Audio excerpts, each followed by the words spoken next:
3-3.5 वर्षापासून महायुती सरकार या ठिकाणी विकासाचे प्रकल्प मार्गी लावते आहे आणि मुंबईमध्ये देखील अनेक विकास कामं या ठिकाणी आपण करतोय आणि म्हणून मुंबईकरांचं जगणं आयुष्य सुसह्य आणि टेन्शन फ्री करण्यासाठी सरकार आवश्यक असलेले सगळे प्रयत्न अध्यक्ष महोदय करतोय आणि त्यामध्ये मुंबई बाहेर फेकला गेलेला मूळ मुंबईकर पुन्हा मुंबईमध्ये पुन्हा आणण्यासाठी आणि इथं वास्तव्याला असलेला मुंबईकर त्याला देखील ज्या काही सोयीसुविधा मिळाल्या पाहिजेत आणि त्याचं सुरक्षितपणे मुंबईत टिकून राहण्यासाठी या ठिकाणी सरकारने काही निर्णय घेतलेत। खरं म्हणजे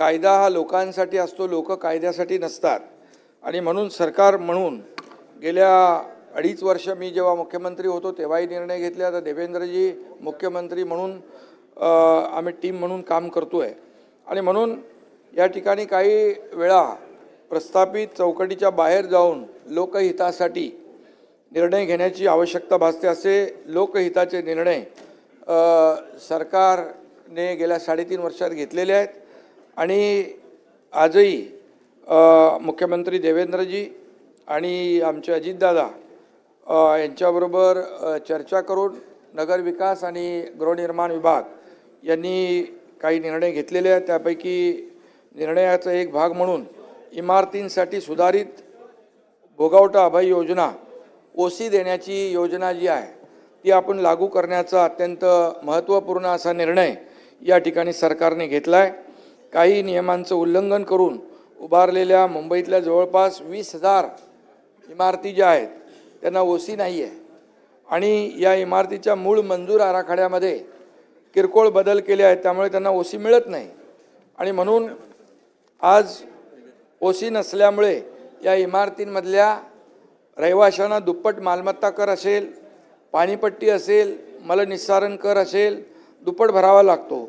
त्याचबरोबर या इमारतीतील घरं विकायची ठरली तर खरेदीदाराला बँकांचं लोन मिळत नाही, त्यामुळे खरेदी विक्रीतही अडथळे निर्माण होत आहेत। तसेच ओसी नसल्यामुळे ही घरं विकताना त्यांना योग्य किंमतही मिळत नाही आणि त्याबरोबर पुनर्विकासात केवळ मंजूर नकाशाचं क्षेत्र विचारात घेतलं जातं आणि त्यामुळे या इमारतींचा पुनर्विकास करणंही अशक्य झालेलं आहे आणि त्यामुळे ओसी नसल्यामुळे नागरिकांना कायदेशीर कारवाईची टांगती तलवार नेहमीच डोक्यावर असते आणि म्हणून या समस्येवर उपाय म्हणून शासनाने सुधारणांसह सुधारित भोगवटा अभय योजनेस मान्यता दिलेली आहे। 20,000 इमारतींमध्ये राहणारे सुमारे 2.5 लाखांपेक्षा जास्त कुटुंबांना म्हणजे जवळपास 10 लाखापेक्षा जास्त मुंबईकरांना या योजनेचा लाभ होणार आहे। ओसीसाठी अभय योजना लागू करण्यासाठी अनेक सोसायट्या शासनाकडे सातत्याने पाठपुरावा करत होत्या। त्यांच्या मागण्या मान्य करून सरकारने त्यांना मोठा दिलासा दिलेला आहे। या योजनेचा फायदा काय आहे तर दुपटीने भरावा लागणारा मालमत्ता कर वाचेल, बँकांकडून कर्ज मिळणं सुलभ होईल, घराच्या खरेदी विक्रीला चालना मिळेल आणि योग्य किंमत त्यांना मिळेल। पुनर्विकासामध्ये नागरिकांना त्यांच्या संपूर्ण क्षेत्राचा लाभ घेता येईल, महापालिकेच्या कायदेशीर कारवाईतून त्यांची सुटका होईल आणि योजनेअंतर्गत प्रस्ताव सादर करताना नियमानुकूल करावयाच्या क्षेत्रासाठी अतिरिक्त चटई क्षेत्र, फंजिबल क्षेत्र, अधिमूल्य प्रीमियम आकारताना रेडी रेकनरच्या प्रचलित दरात 50% सवलत दिली जाईल, हा देखील निर्णय आपण या ठिकाणी घेतो आणि 6 महिन्यात जे प्रस्ताव येतील त्यांना कोणताही दंड आकारला जाणार नाही। 6 महिने ते 1 वर्ष या काळात येणाऱ्या प्रस्तावांना प्रचलित दराच्या 50% दंड लावला जाईल, बाकी 6 महिन्यात एकही रुपया दंड लागणार नाही। पुनर्वसन प्रकल्पात सेल इमारतींमधील त्रुटींमुळे रिहाब इमारतींचे ओसी रखडू नये म्हणून रिहाब इमारतींना सेल इमारतींपासून वेगळं करून स्वतंत्रपणे ओसी देण्याचा देखील विचार केला जाईल आणि एखाद्या इमारतीमधील केवळ एका सदनिकाधारकाला फ्लॅट ओनरला वैयक्तिकरित्या ओसी हवी असल्यास त्यासाठी देखील स्वतंत्र कार्यप्रणाली सुरू करण्याचा निर्णय देखील आपण घेतला आहे आणि तशा सूचना महापालिकेला दिलेल्या आहेत। या योजनेचा लाभ केवळ रहिवासी इमारतींनाच नाही तर हॉस्पिटल आणि शाळांना देखील मिळणार आहे. अध्यक्ष महोदय, मुंबईकरांनी या सुधारित अभय योजनेचा लाभ घ्यावा असं मी या ठिकाणी आवाहन करतो. तसेच मुंबईच्या धर्तीवर राज्यातील अन्य महापालिकांमध्ये सुद्धा या धोरणाची अंमलबजावणी करण्याचा शासनाचा मानस आहे आणि त्याबाबत देखील सविस्तर अहवाल सादर करण्याच्या सूचना मी नगरविकास विभागातील अधिकाऱ्यांना दिलेल्या आहेत. आणि हा मोठा निर्णय आहे. त्याचबरोबर गिरणी च्या जागेवरची जी काही चाळी आहेत, गिरणी कामगार त्यामध्ये राहत आहेत. मुंबई शहरातील कापड गिरण्यांच्या जमिनीवरील जुन्या चाळींचे पुनर्विकासासाठी देखील प्रोत्साहन देण्याकरिता नियमावलीमध्ये फेरबदल करण्याचा निर्णय शासनाने घेतला आहे. मुंबई महापालिकेच्या विकास नियंत्रण व प्रोत्साहन नियमावली 2034 मधील विनियम 35 मध्ये कापड गिरण्यांच्या जमिनींच्या विकास किंवा पुनर्विकासासाठी तरतुदी आहेत.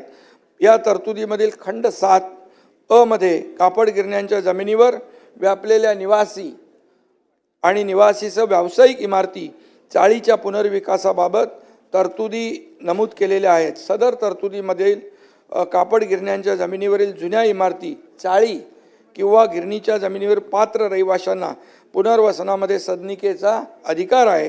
तथापि सदर नियमावलीत रहिवाशांना पुनर्वसन क्षेत्र प्रदान करण्यासाठी विकासक मालक यांना प्रोत्साहन इन्सेंटिव्ह FSI देण्या क्षेत्राची तरतूद समाविष्ट नव्हती. त्यामुळे जमीन मालक, विकासक आणि कापड गिरण्यांच्या जमिनीवरील इमारती, चाळींच्या पुनर्विकासासाठी कोणी पुढे येत नव्हतं. ही वस्तुस्थिती आहे. म्हणून कापड गिरण्यांच्या जमिनीवरील रहिवासी घरं अथवा चाळीपैकी बऱ्याचशा चाळी जुन्या असल्यामुळे धोकादायक आहेत. त्यामुळे त्यांचा पुनर्विकास करणं अत्यंत गरजेचं आहे आणि म्हणून कापड गिरण्यांच्या जमिनीवरील जुन्या इमारती व चाळींचा पुनर्विकासास प्रोत्साहन देण्याचं अनुषंगाने बृहन्मुंबई विकास नियंत्रण व प्रोत्साहन नियमावली 2034 मधील विनियम 35(7) मध्ये अन्य नियमावलीच्या धर्तीवर सुधारणा MRTP ॲक्टचे कलम 37(1) क अन्वये फेरबदलाची वैधानिक कारवाई पूर्ण करून सदर फेरबदल प्रस्तावास शासनाने मंजुरी दिली आहे आणि फेरबदल मंजुरीची अधिसूचना निर्गमित करण्यात येते आहे. या सुधारणेमुळे कापड गिरण्यांच्या जमिनीवरील चाळींचा पुनर्विकास जो आहे रखडलेला आहे तो सुसह्य होईल आणि पुनर्विकासामध्ये चालना मिळेल. त्याचबरोबर या ठिकाणी संजय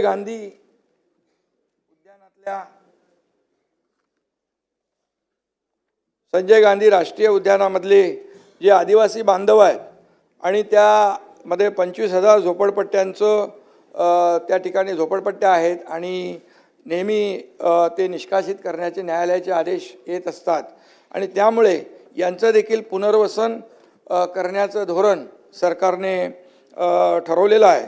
की त्याचं पुनर्वसन दूर अंतरावर केल्यास रहिवाशांकडून त्याला प्रतिसाद मिळण्याची शक्यता कमी आहे आणि लोक दूर जाऊ इच्छित नाहीत आणि म्हणून त्यांच्या पुनर्विकासासाठी शासनाद्वारे विविध पर्यायांचा अवलंब करण्यात येतोय. त्यानुसार नवं धोरण तयार करण्यात आलं आहे आणि ज्यांनी अतिक्रमण करून ज्या झोपड्या उभारण्यात आल्या आहेत त्या आदिवासी बांधव जे आहेत जुने, त्यांना त्या जवळपासच विभागामध्ये आपण त्यांचं पुनर्वसन करण्याचं एक योजना करतोय आणि जे इतर लोक आहेत त्यांना 5 किलोमीटरच्या परिघामध्ये NDZ क्षेत्रामध्ये पुनर्वसन करण्याचा प्रयत्न केला जाईल. MRTP ॲक्टचं कलम 37(1) क अन्वये फेरबदलाची कार्यवाही पूर्ण करून फेरबदल प्रस्तावास मंजुरी दिली आहे. फेरबदल मंजुरीची अधिसूचना निर्गमित करण्यात येईल आणि त्यामुळे संजय गांधी राष्ट्रीय उद्यानातील आदिवासी आणि अतिक्रमण केलेल्या झोपडीधारकांचं पुनर्वसन होण्याचा मार्ग मोकळा होईल. मुंबईतल्या अनेक आमच्या आमदारांचा तो खूप मोठा प्रश्न आहे आणि मूळ आदिवासींना पुनर्वसनाकरता 93 एकर जागा त्या ठिकाणी देण्याचं नियोजन आहे आणि उर्वरित अतिक्रमित करणाऱ्या पात्र लोकांना या योजनेत देखील सामावून घेण्याचा विचार सरकारने केलेला आहे. मी सांगितलं ना, हे मी नगर विकास विभागाला सूचना दिलेल्या आहेत की इतर शहरं जी आहेत मुंबईप्रमाणे इतर शहरांच्या देखील योजना आपण त्या ठिकाणी करू, त्यांनाही न्याय मिळेल. कारण शेवटी हा निर्णय जो आहे सर्वांसाठी आपण करतोय.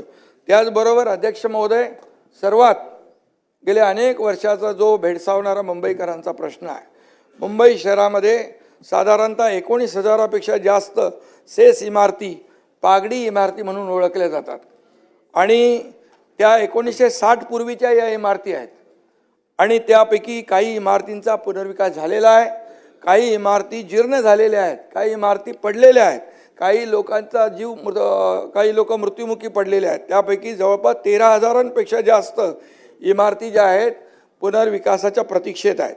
या इमारतीतल्या भाडेकरूंना महाराष्ट्र रेंट कंट्रोल ॲक्टनुसार संरक्षण प्राप्त आहे, कारण त्या जुन्या आहेत. या इमारती तसेच त्यातील भाडेकरू व करारनामे त्यांचे कायदेशीर आहेत आणि शासनाने भाडेकरूंच्या हितासाठी रेंट कंट्रोल ॲक्ट आणून त्यांना संरक्षण दिलेलं आहे. त्यांच्या पुनर्वसनाच्या हक्कामुळे घर मालकांना त्यांच्या मालकी हक्काचा योग्य मोबदला मिळत नाही अशी घर मालकांची तक्रार देखील असते. तसेच भाडेकरू व घर मालकांमध्ये अनेक खटले लघु न्यायालयामध्ये कोर्टामध्ये प्रलंबित आहेत. त्यामुळे पागडी इमारतीच्या पुनर्विकासाला अल्प प्रतिसाद मिळतो आहे आणि त्यामुळे पागडी इमारतींचा सुयोग्य व न्याय्य पुनर्विकास गरजेचा आहे. त्यासाठी भाडेकरू तसेच घरमालकांचा हक्क दोघांचाही अबाधित करणं सुद्धा गरजेचं आहे आणि त्यामुळे आर्थिक दुर्बल घटकांसाठी व अत्यल्प उत्पन्न गटासाठी EWS आणि LIG फक्त FSI देऊन चालणार नाही. त्यांच्या घरांची विनाशुल्क पुनर्बांधणीच्या खर्चाची तजवीज करणे सुद्धा गरजेचं आहे आणि त्यामुळे एक स्वतंत्र नियमावली तयार करण्यात येते आहे, ज्यात खालील तरतुदींचा समावेश करण्यात येणार आहे. भाडेकरूंच्या ताब्यातील घरांचे जेवढे क्षेत्रफळ आहे, भाडेकरूंच्या ताब्यातलं घरांचं जेवढं क्षेत्रफळ आहे तेवढा FSI देय करणे आणि त्याचबरोबर मालकांना भूखंडाच्या मालकीपोटी बेसिक FSI देय करणे. म्हणजे भाडेकरूंनी जेवढा व्याप्त केला आहे तो त्यांना मिळाला पाहिजे आणि मालकांना भूखंडाच्या मालकीपोटी बेसिक FSI देखील मिळाला पाहिजे. म्हणून EWS आणि LIG गटातील पागडीधारकांना त्यांच्या क्षेत्राच्या निःशुल्क पुनर्बांधणीसाठी लागणारा इन्सेंटिव्ह FSI दिला जाईल, हा देखील निर्णय आपण सरकारने घेतला आहे. जर कोणत्याही कारणामुळे जसं की हाईट रेस्ट्रिक्शनमुळे किंवा इतर प्रतिबंधामुळे जर या तिन्ही प्रकारचे FSI पूर्णपणे वापरणे शक्य नसल्यास उर्वरित जो FSI वाचेल त्याचा TDRच्या स्वरूपात उपलब्ध करून देण्याचा निर्णय देखील आपण घेतलेला आहे. या नियमावलीमुळे पागडी सिस्टीमच्या जुन्या इमारतींच्या पुनर्विकासाचा मार्ग मोकळा होईल. या जीर्ण इमारतींची जवळपास 28,000 केसेस आहेत, 28,000 इमारती. या जीर्ण इमारतींची पडझड थांबेल, त्यामुळे होणारी जीवित आणि वित्तहानी टळेल. या इमारतींच्या पुनर्विकासासाठी सध्या अस्तित्वात असलेले अन्य पर्याय जसे 33/7, 33/9 तसाच सुरू राहणार, तो अबाधित राहणार आणि आजवर ज्या इमारतींना या स्कीमचा फायदा झालेला नाही त्यांच्यासाठी हा एक नवीन पर्याय ठरेल. आणि या व्यतिरिक्त इमारतीमधील भाडेकरू व इमारत मालकांमधील सुमारे 28,000 खटले प्रलंबित आहेत. या न्याय प्रक्रियेत देखील अनेक कुटुंब दशकांपासून अडकलेली आहेत आणि म्हणून माझी मुख्यमंत्र्यांच्या बरोबर चर्चा झालेली आहे. पुनर्विकासाला गती देण्यासाठी त्यांच्याकडे आपलं लॉ अँड ज्युडिशरी पुनर्विकासाला गती देण्यासाठी वादही मिटवले पाहिजेत, कारण हे खटले निकाली काढण्यासाठी उच्च न्यायालयाच्या पूर्व परवानगीने पुरेशी अतिरिक्त फास्ट ट्रॅक कोर्ट देखील आपल्याला आवश्यक आहेत. त्याची देखील तजवीज आपण करणार आहोत की पुढच्या 3 वर्षात सर्व खटले निकाली निघतील अशी या ठिकाणी आपण तजवीज करतोय. या योजनेमुळे पागडी तत्वावर राहणाऱ्या लाखो मुंबईकरांना मालकी तत्वावरील हक्काची घरं मिळणार आहेत आणि महत्त्वाचं म्हणजे भाडेकरू तसेच मालकांवर देखील कोणताही अन्याय होणार नाही, कारण दोघांचे हक्क आपण अबाधित ठेवलेले आहेत. नाहीतर मग जर एकाच बाजूने आपण भाडेकरूंसाठी निर्णय घेतला असता तर कोणी कोर्टात गेलं असतं आणि म्हणून दोघांना आपण समसमान अधिकार दिलेले आहेत. कोणाचे हक्क आपण हे केलं नाही, अबाधित ठेवलेला आहे आणि म्हणून भाडेकरू आणि मालकावर देखील कोणताही अन्याय होणार नाही. यामुळे या निर्णयामुळे पुढील काही वर्षामध्ये मुंबई पागडीमुक्त होईल असा मला ठाम विश्वास आहे आणि त्यांना हक्काचं घर त्यांना मिळेल. या प्रक्रियेत आणखी काही अडचणी उद्भवल्यास त्या दूर करण्यासाठी देखील सरकार जे काही प्रयत्न आहेत ते करतील. आणि म्हणून महायुती सरकार हे सर्वसामान्यांचं सरकार असल्याचं आम्ही गेले 3-3.5 वर्ष म्हणतोय आणि ते सातत्याने आम्ही सिद्ध केलेलं आहे. मुंबईचा विकास करून मुंबईतले रस्ते असतील, इतरही सोयीसुविधा असतील त्या आपण पाहिलेल्या आहेत. आणि म्हणून जेव्हा प्रत्यक्ष कृती करून सर्वसामान्यांच्या हिताचे निर्णय आम्ही घेतोय आणि म्हणूनच मुंबई एवढंच सांगतो जाता जाता, मुंबई आपली आन बान शान, मुंबई आपल्या सर्वांचाच अभिमान.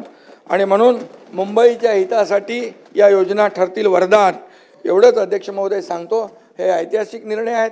गेले अनेक वर्षाची जी काय मागणी मुंबईकरांची आहे ती या ठिकाणी आपण या माध्यमातून त्याला प्राधान्य देतोय. धन्यवाद.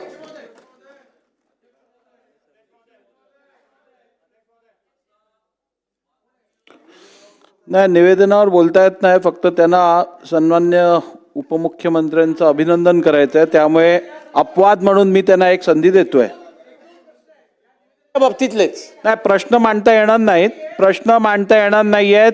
अमित साटमजी, तुम्ही मुंबईच्या आमदारांच्या प्रतिनिधी म्हणून एक थोडक्यात तुम्ही अभिनंदन करा. बोला.